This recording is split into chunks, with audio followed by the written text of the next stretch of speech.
ভাবুন তো, একজন মানুষ যার কাছে টাকা, নাম, সম্মান, বিশাল ব্যবসা সবকিছুই আছে, শুধু নেই একটা পরিবার। সে বিয়ে করতে চায় না, ভালোবাসায় বিশ্বাস করে না, আর নিজের কাজ ছাড়া তার জীবন যেন আর কোনো কিছুই গুরুত্বপূর্ণ নয়।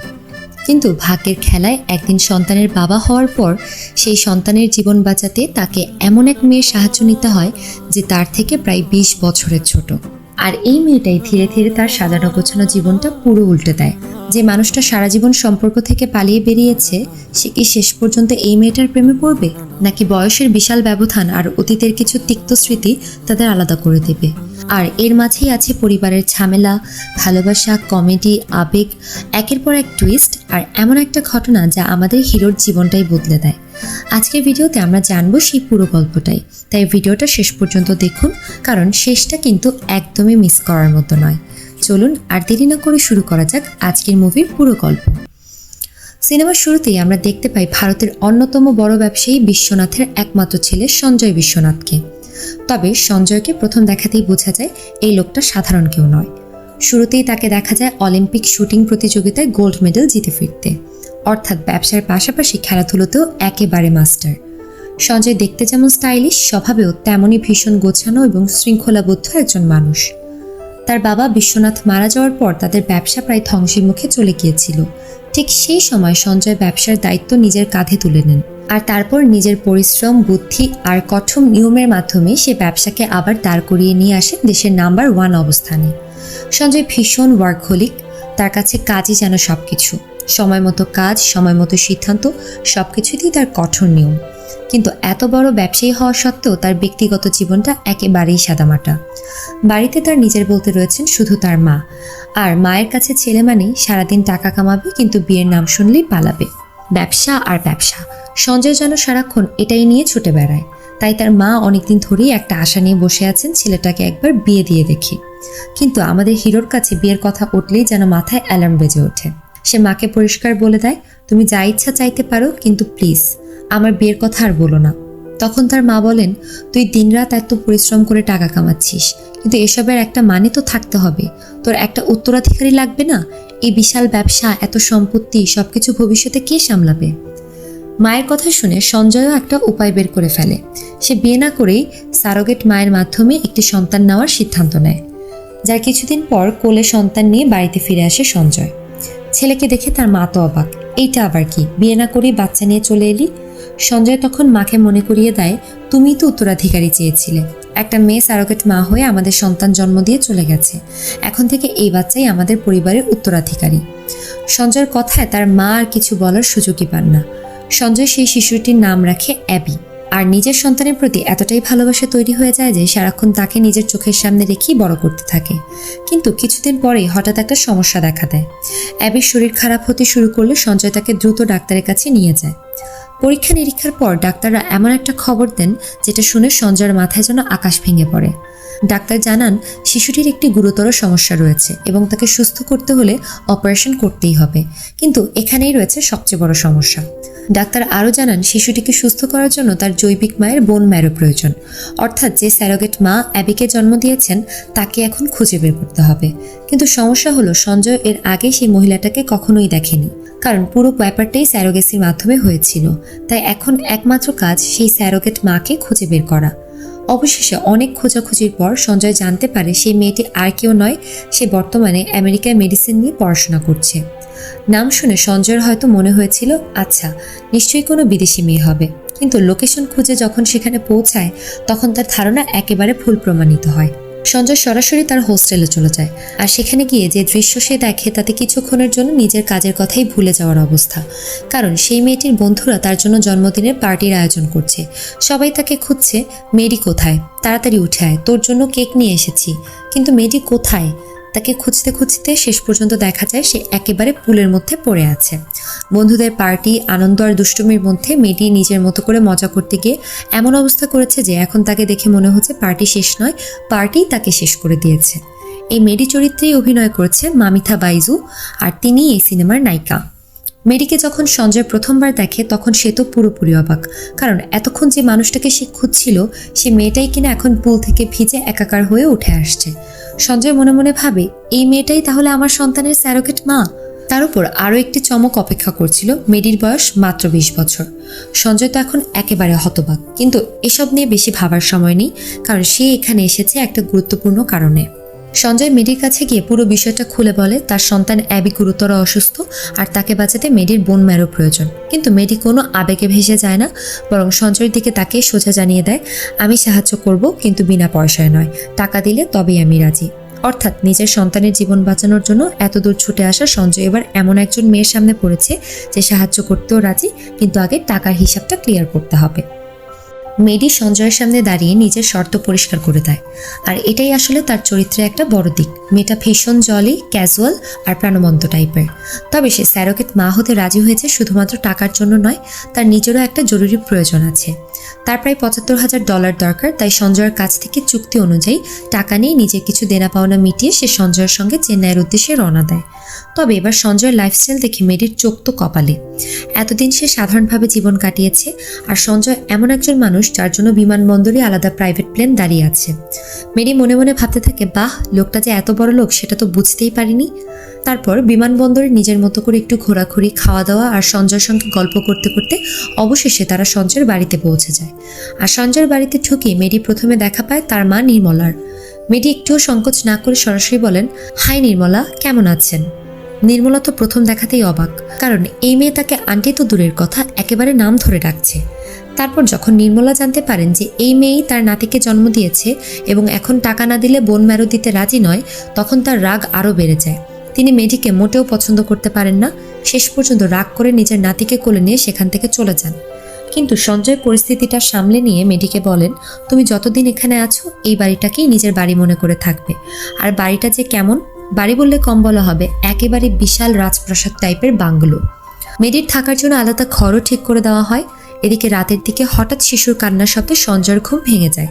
সে নিচে এসে দেখে রাধিকা শিশুটিকে শান্ত করার চেষ্টা করছে, কিন্তু কিছুতেই বাচ্চার কান্না থামছে না। সঞ্জয়কে দেখে রাধিকা তাকে ডাক দেয়, একবার তুমি এসে দেখো তো।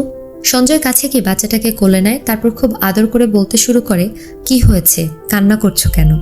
আর আশ্চর্যের ব্যাপার হলো, সঞ্জয়ের কোলে যাওয়ার কয়েক মুহূর্তের মধ্যেই বাচ্চার কান্না একেবারে থেমে যায়। রাধিকা তো অবাক। সে সঞ্জয়ের দিকে তাকিয়ে বলে, এতক্ষণ ধরে আমরা কেউ ওর কান্না থামাতে পারছিলাম না, আর তোমাকে দেখেই কান্না বন্ধ করে দিল। বুঝতেই পারছো তুমি ওর কাছে কতটা গুরুত্বপূর্ণ। এরপর রাধিকা মেয়েটির দিকে তাকিয়ে আরও একটা প্রশ্ন করে বসে, তুমি তো এখনো অনেক ছোট, তোমার নিজের বয়সে এত কম, তাহলে স্যারোগেট মা হওয়ার মতো সিদ্ধান্ত নিলে কেন? এই প্রশ্নের পর মেরি প্রথমবারের মতো তার জীবনের কিছু ব্যক্তিগত কথা সবার সামনে বলতে শুরু করে। মেরি জানায় তার বাবা মা দুজনেই আমেরিকায় সেটেল ছিলেন এবং দুজনেই ডাক্তার ছিলেন। কিন্তু মেরির বয়স যখন মাত্র 6 বছর, তখন এক ভয়াবহ দুর্ঘটনায় তার বাবা মা দুজনেই মারা যান। তারপর থেকে তার জীবন আর 5টা বাচ্চার মতো ছিল না। বাবা মা হারানোর পর সে বড় হয়েছে অরফানেজে। ছোটবেলা থেকে নিজের পড়াশোনা, খাওয়া দাওয়া, প্রায় সব খরচের দায়িত্ব তাকেই সামলাতে হয়েছে। তবে বাবা মা ডাক্তার হয়, তাদের একটা স্বপ্ন ছিল মেডিও যেন ভবিষ্যতে ডাক্তার হয়। সেই স্বপ্ন পূরণ করার জন্য মেডি অনেক কষ্ট করে পড়াশোনা চালিয়ে যায় এবং শেষ পর্যন্ত মেডিকেল কলেজে ভর্তি হয়। কিন্তু সমস্যা হলো, নিজের পড়াশোনার খরচ নিয়মিত চালিয়ে যাওয়া তার পক্ষে সম্ভব হচ্ছিল না। ঠিক তখনই তার জীবনে আসে সঞ্জয়ের ছেলে অ্যাবির গল্প। মেডি তার অতীতের কথা বলতে বলতে আরও একটা সত্যি প্রকাশ করে। সে জানায় একদিন সে একটি স্যারোগেট মাদারের বিজ্ঞাপন দেখতে পেয়েছিল। সেখানে লেখা ছিল 9 মাস সন্তানকে গর্ভে ধারণ করে জন্ম দেওয়ার বিনিময়ে তাকে $50,000 দেওয়া হবে। মেডির তখন একটাই চিন্তা ছিল, তার পড়াশোনা। তাই নিজের মেডিকেল পড়ার খরচ চালানোর জন্যই সে সেই প্রস্তাবে রাজি হয়। আর সেই সিদ্ধান্তের ফলেই পৃথিবীতে আসে এই ছোট্ট শিশুটি অ্যাবি। মেডির কথা শুনে সঞ্জয়েরও তার প্রতি ধারণাটা একটু একটু করে বদলাতে শুরু করে। সে বুঝতে পারে মেডি কোনো খারাপ উদ্দেশ্যে স্যারোগেট মা হয়নি। নিজের স্বপ্ন পূরণ করতে নিজের পড়াশোনা চালিয়ে যেতে বাধ্য হয়েই তাকে এই সিদ্ধান্ত নিতে হয়েছিল। তাই সঞ্জয় শিশুটিকে আদর করে বলতে থাকে, তোমার মা কিন্তু খারাপ কেউ নয়, তোমার মা খুব ভালো একজন মানুষ। এরপর ধীরে ধীরে মেডিও সেই বাড়ির পরিবেশের সঙ্গে মানিয়ে নিতে শুরু করে। বাড়ির সার্ভেন্ট থেকে শুরু করে সবার সঙ্গে সে খুব সহজভাবে বন্ধুর মতো মিশে যায়। একদিন মেডি সঞ্জয়কে জিজ্ঞেস করে, আপনি যখন বাইরে অফিসের কাজে যান তখন আমাকেও সঙ্গে নিয়ে যাবেন? আমিও তো আপনার অফিসটা একটু দেখতে চাই। সঞ্জয় আর আপত্তি করে না। দুজন একসঙ্গে অফিসের উদ্দেশ্যে বেরিয়ে পড়ে। অফিসে পৌঁছানোর পরেও একই অবস্থা। মেডি সেখানে সবার সঙ্গে এমনভাবে মিশতে শুরু করে যেন সে বহু বছর ধরেই ওই কোম্পানির সদস্য। কিছুক্ষণের মধ্যে অফিসের সবাই তাকে পছন্দ করতে শুরু করে। কিন্তু সঞ্জয়, সে তো সঞ্জয়। লোকটা এতটাই কড়া আর নিয়মের পাকা যে তার অফিসে 5 মিনিট অতিরিক্ত দাঁড়িয়েও কথা বলা যেন বড় অপরাধ। মেয়েটি এক পর্যায়ে সঞ্জয়ের কাছে কিছু একটা বিষয়ে সাহায্য চাইলে সঞ্জয় তাকে বলে দেয়, কাকে দেখতে হবে, কার সঙ্গে কথা বলতে হবে এসব তুমি ঠিক করবে না, আমি যা বলবো সেটাই হবে। মেয়েটি তখনও সহজে হার মানার মেয়ে নয়, সে নিজের মতো করে পরিস্থিতি সামলানোর চেষ্টা করে। এরপর সঞ্জয় একটি প্রাইভেট টিভি চ্যানেলে লাইভ ইন্টারভিউ দিতে চায়। মেয়েটিও তার সঙ্গে সেখানে চলে যায়। ইন্টারভিউ চলাকালীন হঠাৎ এমন একজন মানুষের ভিডিও কল আসে যেটা পুরো পরিবেশটাই বদলে দেয়।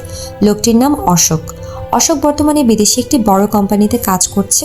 ভিডিও কলে সে সঞ্জয়কে অত্যন্ত সম্মানের সঙ্গে বলে, স্যার, আজ আমি যে অবস্থানে আছি সেটা আপনার জন্যই। আপনি যদি কখনো আমার দেশে আসেন অবশ্যই আমাকে জানাবেন, আমি আপনাকে পুরো শহর ঘুরিয়ে দেখাবো। অশোকের কথায় বোঝা যায় সঞ্জয় কোনো এক সময় তাকে অনেক সাহায্য করেছিলেন, কিন্তু মজার ব্যাপার হলো সঞ্জয় নিজেই যেন সেই সাহায্যের কথা ভুলে গেছে। মেরি তখন জানতে চায় এই অশোক আবার কে। তখন খোঁজ নিয়ে জানা যায় অশোক আসলে সঞ্জয়ের কোম্পানিতে প্রায় 30 বছর ধরে ড্রাইভার হিসেবে কাজ করা মুথু কুমারের ছেলে। মুথু কুমার দীর্ঘদিন ধরে সঞ্জয়ের সঙ্গে দেখা করতে চাইছিলেন, আর অশোককে দেখেই সঞ্জয়ের মনে পড়ে যায় বহু বছর আগের একটা ঘটনা। মুথু কুমার ছিলেন অত্যন্ত সৎ এবং বিশ্বস্ত একজন কর্মচারী। প্রায় 30 বছর ধরে সঞ্জয়ের পরিবারের সঙ্গে কাজ করলেও তিনি কখনো কারো কাছে হাত পেতে টাকা চাননি। কিন্তু একবার ছেলের পড়াশোনার খরচ চালানোর জন্য তিনি বাধ্য হয়ে সঞ্জয়ের কাছে টাকা ধার চেয়েছিলেন। সঞ্জয় তখন কোনো দ্বিধা না করে তাকে সেই টাকা দিয়েছিলেন। সেই টাকায় পড়াশোনা করে অশোক আজ বিদেশে গিয়ে বড় একটা কোম্পানিতে কাজ করছে। আর এখন ভিডিও কলে সেই অশোকই সঞ্জয়কে বলছে, স্যার, আজ আমি যা হয়েছি আপনার জন্যই হয়েছি। এটা শুনে মেডিও বুঝতে পারে সঞ্জয় বাইরে থেকে যতই কঠিন আর রাগী মানুষ হোক, মানুষের প্রয়োজনে সে কিন্তু পাশে দাঁড়ায়। তবে এখানেই আসল বিষয়টা এখনও বাকি, কারণ মুথু কুমার এতদিন ধরে সঞ্জয়ের সঙ্গে দেখা করার জন্য ছুটে বেড়াচ্ছেন কেন, এর পেছনেও রয়েছে একটা গল্প। অশোকের পড়াশোনার জন্য যে টাকা মুথু কুমার সঞ্জয়ের কাছ থেকে নিয়েছিলেন, সেই ঋণের টাকা ফেরত দিতেই তিনি বারবার সঞ্জয়ের সঙ্গে দেখা করতে চাইছেন। অর্থাৎ সঞ্জয় হয়তো সেই টাকা দেওয়ার ঘটনাটাই ভুলে গেছে, কিন্তু মুথু কুমার সেই ঋণ একদিনের জন্যও ভুলে যাননি। কিন্তু সঞ্জয় ব্যাপারটা বুঝতে পেরে বারবার তাকে এড়িয়ে যাচ্ছিল। সে মুথু কুমারকে বোঝানোর চেষ্টা করে, ওই টাকা নিয়ে আপনি নিশ্চিন্তে থাকুন, আমাকে ফেরত দেওয়ার কোনো দরকার নেই। কিন্তু মুথু কুমারও কম জেদি নন, তিনি কিছুতেই রাজি হন না। এত দূর পর্যন্ত এসে তিনি টাকা ফেরত না দিয়ে যাবেন না। এতেই বোঝা যায় মুথু কুমার কতটা সৎ একজন মানুষ। তার মতো সৎ বাবার ছেলে অশোকও এখন বিদেশে ভালো অবস্থানে পৌঁছে গেছে। ভিডিও কলে অশোককে দেখে সঞ্জয় যখন জানতে পারে সেই মুথু কুমারের ছেলে, তখন অশোকের মুখে একটা অস্বস্তির ভাব দেখা যায়। সঞ্জয় তাকে জিজ্ঞেস করে, কি হলো, তোমার বাবা মুথু কুমার এটা বলতে তোমার কোনো সমস্যা হচ্ছে? তারপর সঞ্জয় তাকে বোঝায়, আজ তুমি বিদেশে এত ভালো একটা জীবন কাটাচ্ছ, তার পেছনে তোমার বাবার অবদান সবচেয়ে বেশি। তারপর সঞ্জয় তাকে বোঝায়, আজ তুমি বিদেশে এত ভালো একটা জীবন কাটাচ্ছ, তার পেছনে তোমার বাবার অবদান সবচেয়ে বেশি। তিনি কখনো কারো কাছে হাত পাতেননি, কিন্তু তোমার পড়াশোনার জন্য প্রথমবার আমার কাছে টাকা চেয়েছিলেন। তোমার প্রতি তার ভালোবাসা থেকেই তিনি সেটা করেছিলেন। আমি তোমার জন্য যা করেছি সেটা হয়তো তোমার কাছে একটা সাহায্য মনে হতে পারে, কিন্তু আমার কাছে সেটা কোনো দয়া নয়, এটা আমার কর্তব্য। এই কথা বলে সঞ্জয় মুথু কুমারের হাতে সেই টাকা ফিরিয়ে দিতে চান, কিন্তু মুথু কুমারও টাকা ফেরত দেওয়ার ব্যাপারে একেবারে অনড়। এই পুরো ঘটনাটা মেরি লাইভে দাঁড়িয়ে দেখছিল।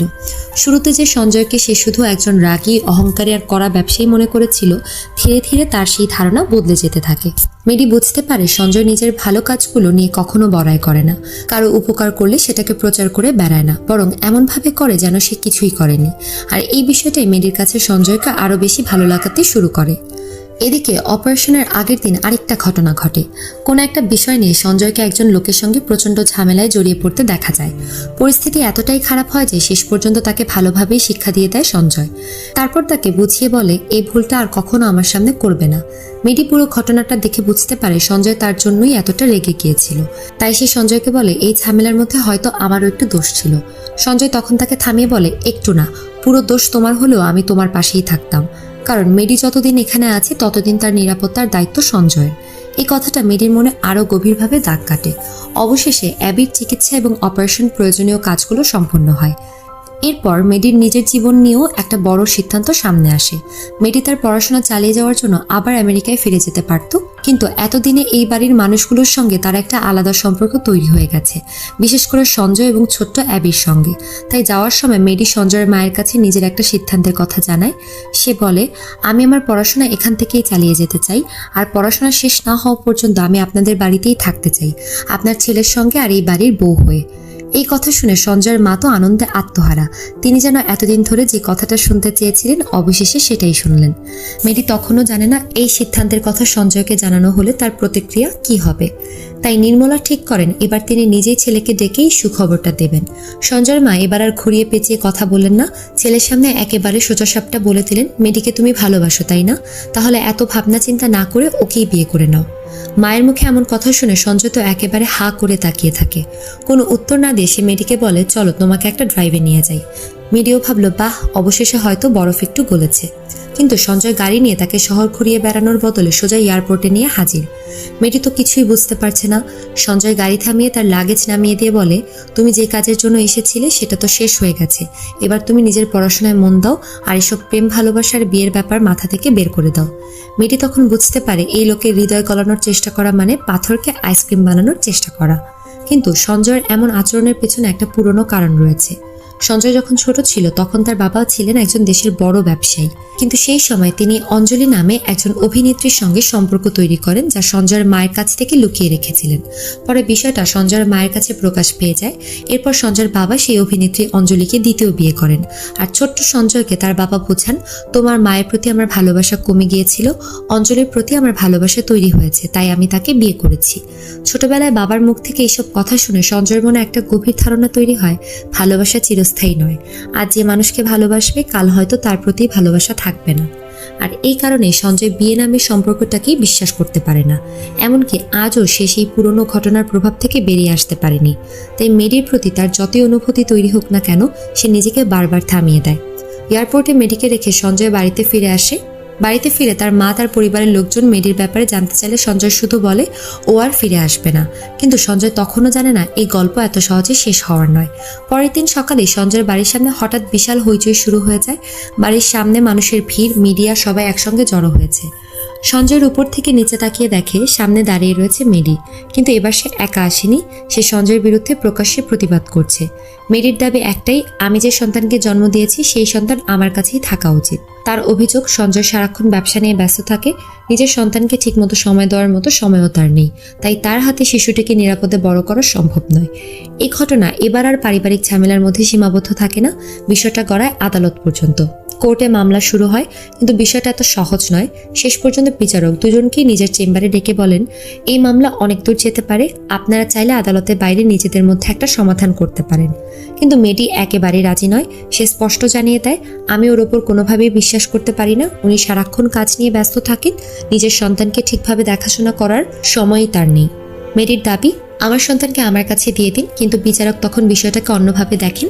তিনি মেডিকে জিজ্ঞেস করেন, সে কি প্রমাণ করতে পারবে যে একজন সিঙ্গেল প্যারেন্ট হিসেবে সে শিশুটিকে সঠিকভাবে বড় করার জন্য প্রস্তুত? মেরি নিজের অবস্থানে অনড় থাকে। অবশেষে বিচারক একটি সিদ্ধান্ত দেন, শিশুটিকে এখনই কারো কাছ থেকে কেড়ে নেওয়া হবে না, বরং 6 মাসের একটি সময়সীমা দেওয়া হবে। এই 6 মাস মেডি একই বাড়িতে থেকে শিশুটির যত্ন নেবে।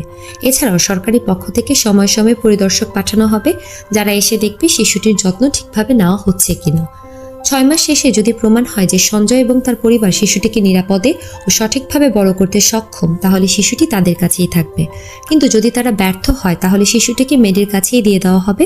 অর্থাৎ এবার শুরু হতে যাচ্ছে এক অদ্ভুত 6 মাসের লড়াই। একদিকে সঞ্জয়, যে বিয়ে তো দূরের কথা, প্রেমের নাম শুনলেই পালায়, আর অন্যদিকে মেডি, যে নিজের সন্তানকে ফিরে পাওয়ার জন্য এবার তার বাড়িতেই 6 মাস থাকতে চলেছে। শেষ পর্যন্ত বিচারকের এই সিদ্ধান্তে সঞ্জয় রাজি হয়ে যায়। আর কাট করতেই দেখা যায় মেডি আবারও সঞ্জয়ের বাড়িতে ফিরে এসেছে। মেডিকে বাড়িতে ফিরতে দেখে সঞ্জয়ের মা তো ভীষণ খুশি, কারণ তার কাছে মেডি শুধু নাতির মা নয়, ভবিষ্যতের বউ। তিনি মনে মনে ভাবছেন, যেভাবেই হোক এবার এই মেয়েটাকে আমার ছেলের বউ বানাতে হবে। অন্যদিকে সঞ্জয় দাঁড়িয়ে আছে একেবারে হতাশ মুখে। তার চেহারা দেখলেই মনে হচ্ছে, আমার জীবনে এবার আর কি কি বাকি আছে সেটাই শুধু দেখার। তবে এই 6 মাসের মধ্যে আরও অনেক মজার এবং গুরুত্বপূর্ণ ঘটনা ঘটতে চলেছে। বিশেষ করে সঞ্জয় যখন প্রথমবার সত্যিকারের সিঙ্গেল প্যারেন্ট হিসেবে একটা শিশুকে বড় করার দায়িত্ব নিজের কাঁধে নেয়, তখন সে বুঝতে শুরু করে বাচ্চা বড় করা আর একটা কোম্পানি চালানো এক জিনিস নয়। সঞ্জয়ের মা রাধিকা পুরোপুরি সঞ্জয়ের পক্ষেই থাকেন, কারণ তিনি মনে করেন মেডিকে ছাড়া তার ছেলে আর নাতিকে সামলানো মতো উপযুক্ত মানুষ আর কেউ নেই। আর সত্যি বলতে, একটা ছোট শিশুকে বড় করা মোটেও সহজ কাজ নয়। বাচ্চা হঠাৎ কাঁদছে, কেন কাঁদছে? ক্ষুধা লেগেছে, ঘুম পাচ্ছে, নাকি ডায়পার পরিবর্তন করতে হবে, কিছুই বোঝা যাচ্ছে না। এতদিন সঞ্জয় শিশুটিকে মায়ের কাছে রেখে নিজের ব্যবসা নিয়ে ব্যস্ত থেকেছে, কিন্তু এখন আদালতের চ্যালেঞ্জের পর তাকে নিজেকেই প্রমাণ করতে হবে যে সে একজন ভালো বাবা হতে পারে।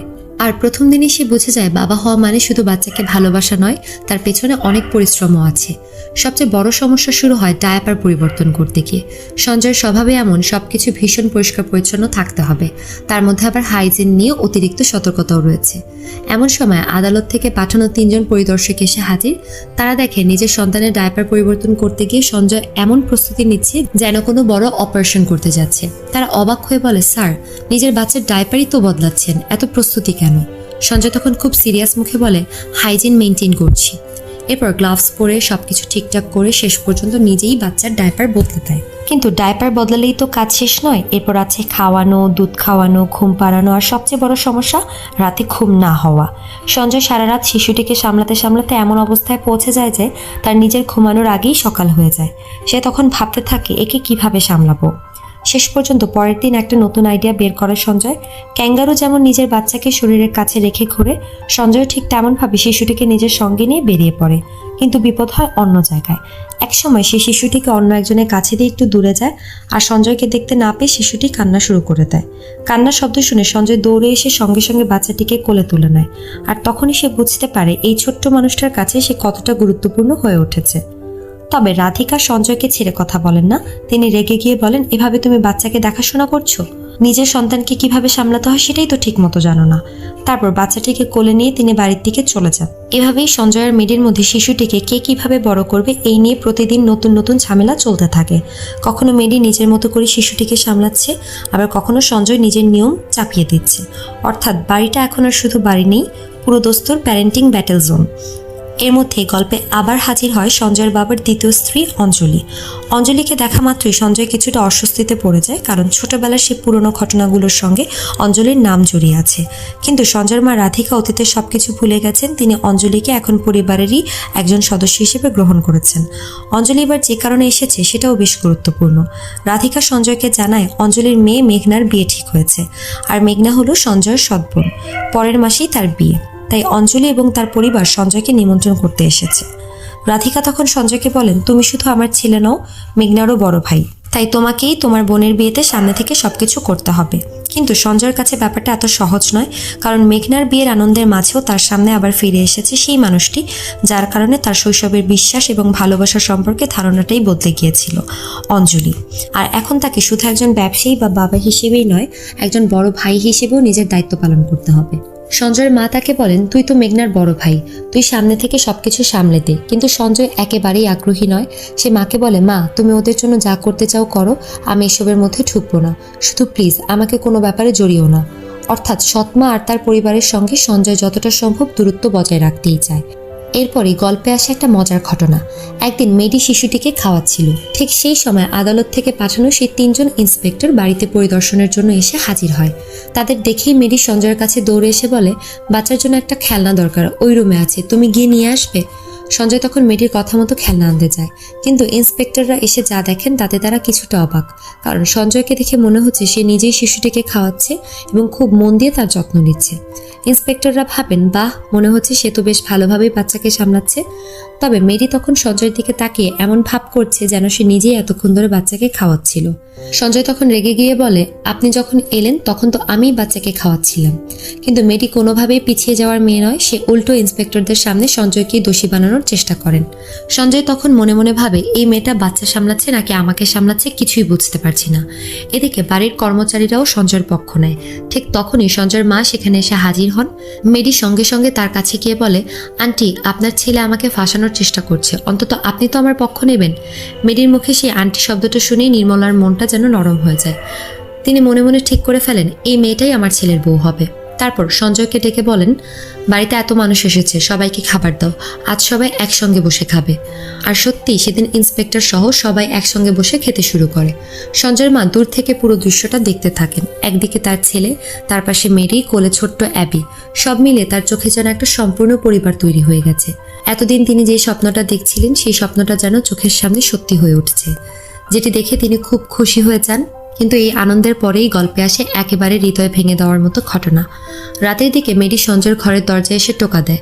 সঞ্জয় তখন বিরক্ত হয়ে ভাবে, আবার নিশ্চয়ই কোনো ঝামেলা করতে এসেছে, বাচ্চাটাকে জাগিয়ে আমাকে ঘুমোতেও দেবে না। সে দরজা খুলে রেগে বলে, কি হয়েছে, বাচ্চা এইমাত্র ঘুমিয়েছে। কিন্তু মেডি তখন কোনো কথা বলে না, তার চোখে পানি, কাপা গলায় শুধু বলে, আমার সঙ্গে আসুন। সঞ্জয় কিছুই বুঝতে পারে না, তবুও মেডির সঙ্গে তার মায়ের ঘরের দিকে যায়। ঘরে ঢুকেই সঞ্জয় থমকে দাঁড়িয়ে যায়। তার মা নির্মলা বিছানায় নিথর হয়ে পড়ে আছেন। সঞ্জয় প্রথমে যেন বিশ্বাসই করতে পারে না কি ঘটেছে। সে মায়ের কাছে ছুটে যায়, মা, কিন্তু কোনো সাড়া নেই। হঠাৎ করে নিজের মাকে হারানোর ধাক্কাটা সঞ্জয় কিছুতেই মেনে নিতে পারে না। সে বিছানার পাশে বসে পড়ে। তার চোখের সামনে তখন মায়ের সঙ্গে কাটানো ছোটবেলার সব স্মৃতি ভেসে উঠতে থাকে।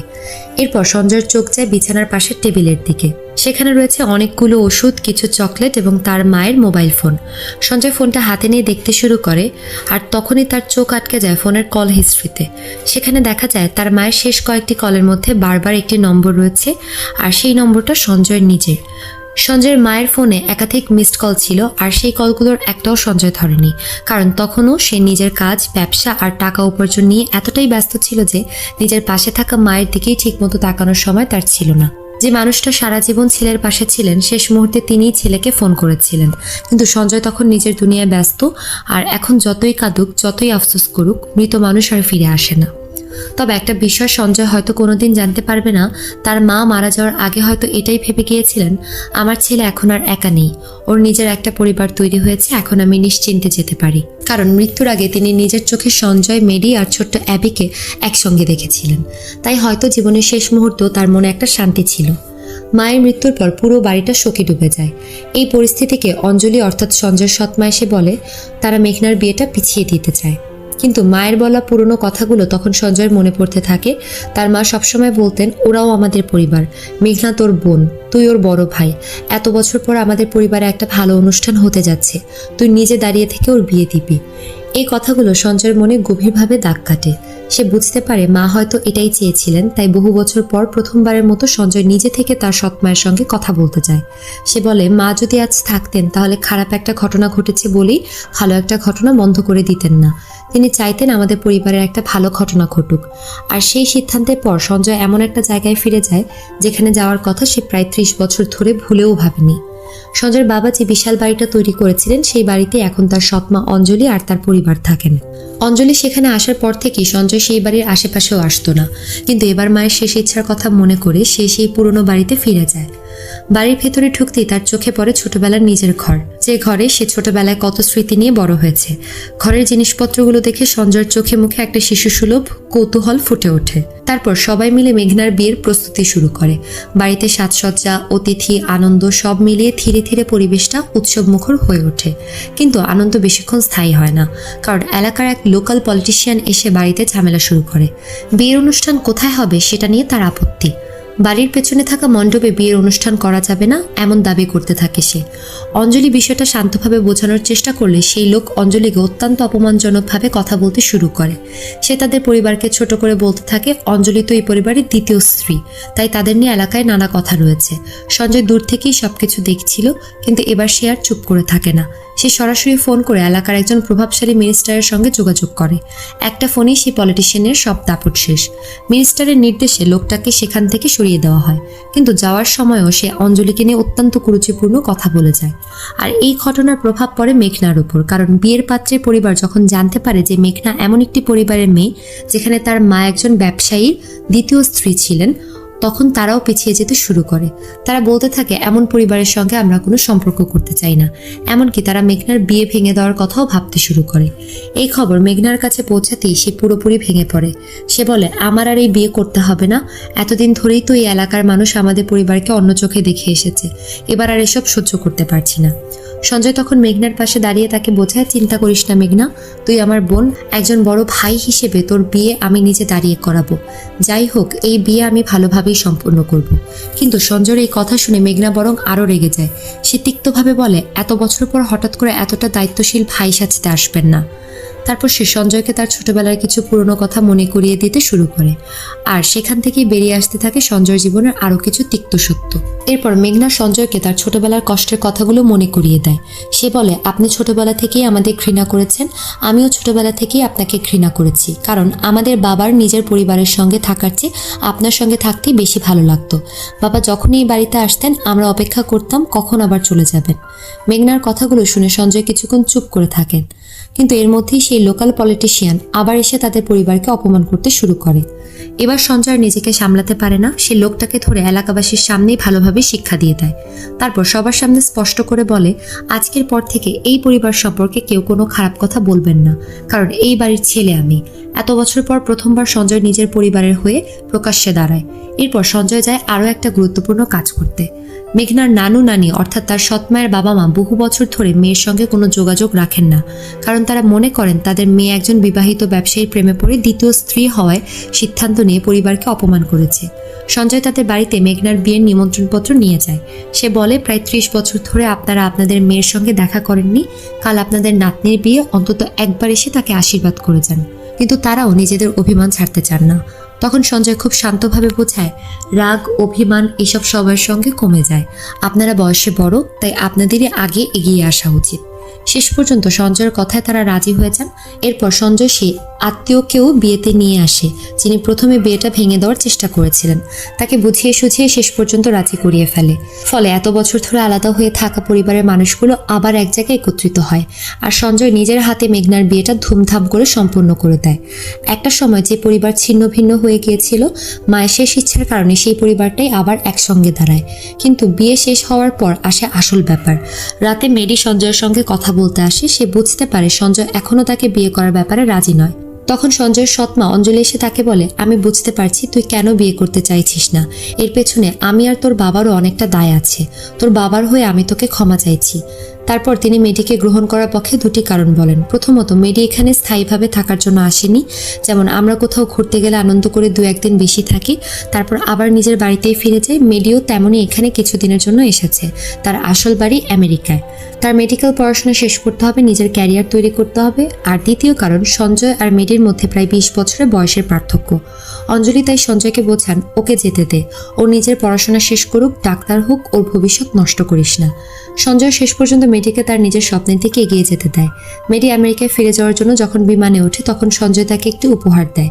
মেডি উপহারটি খুলে দেখে তার ভেতরে সঞ্জয় কিছু কথা লিখে দিয়েছে। তার জীবনে কি কি করতে হবে, নিজের স্বপ্ন কিভাবে পূরণ করতে হবে, এইসব নিয়ে সঞ্জয় তাকে পরামর্শ দিয়েছে। আর শেষে নিজের ফোন নম্বর লিখে দিয়েছে, কখনো মন খারাপ হলে আমাকে ফোন করো। এরপর কেটে যায় 5 বছর। এই 5 বছরে মেডি তার মেডিকেল পড়াশোনা সফলভাবে শেষ করে ডাক্তার হয়ে যায়। ডিগ্রি পাওয়ার আগেই সে সঞ্জয়কে ফোন করে, সঞ্জয়ও ফোনটা ধরে।